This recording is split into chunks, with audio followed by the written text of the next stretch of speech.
3 ways to improve your focus during practice.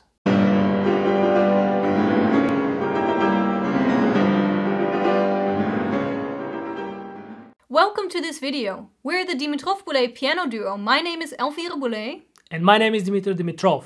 If you want to have good progress with your piano playing, if you want to achieve good results, and if you want those results to be quicker, there's one thing you have to consider developing, one very important thing, and that would be focus. The amazing thing here is that focus will not only benefit your piano practice, but focus will benefit everything else in your life. And so, if you practice piano with good focus and you learn how to do it, you can apply the same in every other area of your life. Without high quality focus, or at least a very decent focus, you're going to waste a lot of time. And that's the last thing you want to do. Once you start wasting time, you're going to feel that you're not progressing with your piano playing. You will feel that it takes you a huge amount of time to learn pieces that perhaps your friends learn quicker. Focus is one of the main columns on which you build. Now, what can you achieve with great focus? Well, very simple. You can do with a great focus in 15 minutes what other people take a week to do. The first time that we really discovered this was actually after graduating. We were traveling throughout the whole of the Netherlands,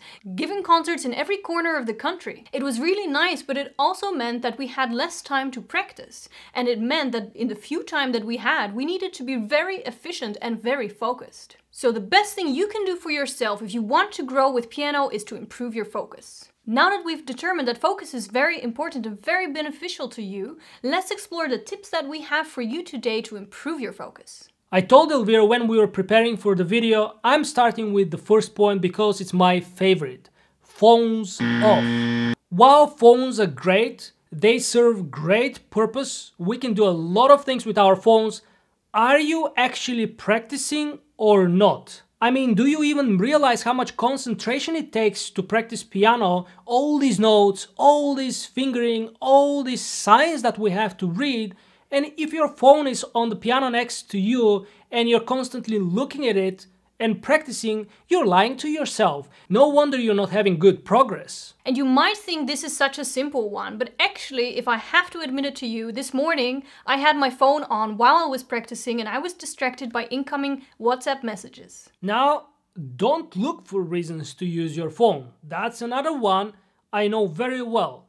Like, for example, your phone is on the piano next to you and you're like, well, but it's nice to listen to my piece. Again, are you practicing or are you listening to music? Another reason to use our phones, which I understand a little bit better, is using the metronome. Since metronome is so useful and we have to actually use it, I'd recommend, first of all, you can buy a separate metronome. You can buy a metronome that does not involve your phone.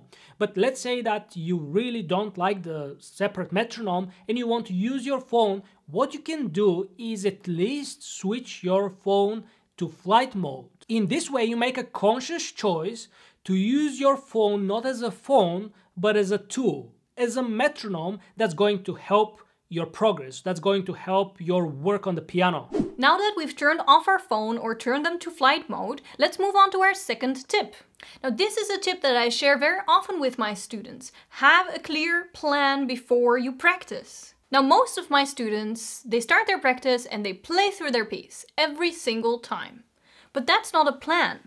What I want you to do is I want you to identify what is difficult about this piece. Is there a particular spot? Then, if there's a particular spot, and I'm betting there is, take that spot separately. Start with that spot. Don't start from the first page, from the first notes. Start with the spot that you find difficult. Once you've found the spot that causes you difficulty, identify what exactly is it that makes it difficult. For example, is it a rhythmic problem? Is it a musical problem? Is it a technical problem? Once you identify what it is that makes it difficult, you can make a plan to practice it. Now let me give you an example from my own practice. Here we see the piece that I'm practicing at this moment. This is the fourth movement from the Petite Suite by Debussy for 4 hands. And there are 2 spots on this page that are giving me trouble. The number 1 spot is over here, and it's a technical difficulty in the jump. Which means that when I start my practice, I'm gonna start here, and not at the beginning of the page. I'm going to start my practice by repeating these 3 bars in several different tempi. In that way, I'm going to be able to practice my jump and be really focused and efficient with my time. The next part I have trouble with is the last line. The problem that I have here is actually with rhythm. And that's why, as the second thing of my practice, I'm going to practice this section with metronome. Having a plan and knowing what you're going to practice and why gives you so much better focus than if you just randomly start a piece and have no plan whatsoever. And one of the favorite mistakes of our students that we see so often is to play the piece quickly from the beginning till the end. That is absolutely everything but a clear goal. And remember, I showed you what problem I was having, but it was on the first page. Whatever has been causing you troubles might be on the last page, so make sure that if your problem is on the last page, you have to make a plan to start your practice with the last page. Let's move on to tip number 3. I call this practice time frames. What is a time frame? It is very simple actually. A time frame you can consider 15 minutes, or half an hour, 45 minutes, or 1 hour. I personally divide them into 15 minutes chunks, but feel free to improvise. Feel free to create your own time frames. It can be 10 minutes at a time, which would mean 10 minutes, 20, 30 minutes, 40, 50, 1 hour, etc. A time frame is going to be incredibly useful for you because it will trigger higher focus, what we're talking about today in this video. And the way to determine which time frame is appropriate to you, 15 minutes or half an hour or 45 minutes, would mainly depend on if you are a beginner, intermediate, or advanced. It's very simple and very logical. If you're a beginner, you wouldn't begin with 1 hour time frames, right? You would begin with 15 minutes at a time. If you're intermediate, perhaps your time frame would be 30 minutes or 45 minutes. And if you're an advanced pianist, it can go up to an hour and more. Time frames will keep you focused, interested, and inspired every single time. For example, let's say that you've chosen to practice with 15-minute time frames. That doesn't mean that the whole day you are allowed to practice 15 minutes. Not at all. Time frames can be glued together over the day. That means in the morning you do one session, which means 15 minutes practice. Then you know that that's a good time frame for you and you take a break. Later on, when you're inspired, when you're a little bit more fresh, you start with your second time frame.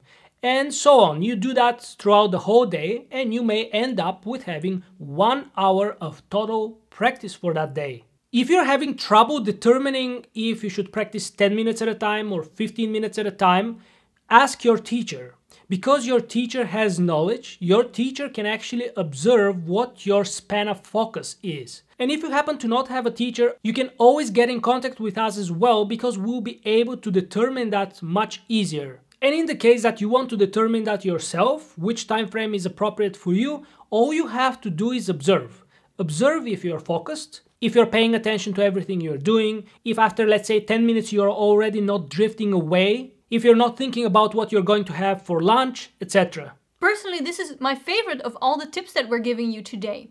Even though my concentration span is pretty large and I'm able to focus well for more than an hour, I actually still love practicing 15 minutes. Simply because if I limit myself to 15 minutes to solve a problem, I know that I'm going to use every second of those 15 minutes. But if I give myself the luxury of a whole hour to solve it, I'm going to take that whole hour to solve it. And I will give you one personal little secret. Instead of looking at the clock and trying to determine what 15 minutes are when the 15 minutes are finished, while you're practicing, you've maybe forgotten when you started and you're trying to determine how long have I practiced. It's too complicated. I've tried that. I've looked at the clock. It doesn't work for me. What I do is something very simple. I use the timer. And I mean a countdown timer, so there is no confusion here. So for example, you set it for 15 minutes, you click the button, and then it starts counting backwards.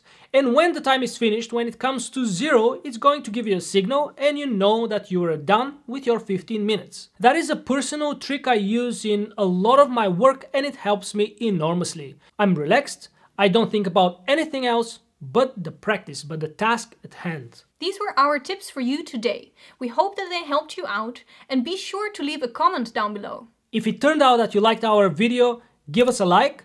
And don't forget to subscribe to our channel. In this way, you'll help us grow this YouTube channel, and you'll help us reach many more people. So click the subscribe button, and don't forget after that to click the notification bell. By clicking the bell, YouTube will inform you every time we upload a new video. And of course, share this video with friends and family and anybody who you know is practicing piano and will benefit from this video. For us, recording this video was a great pleasure. Thank you so much for watching, and we'll see you next time.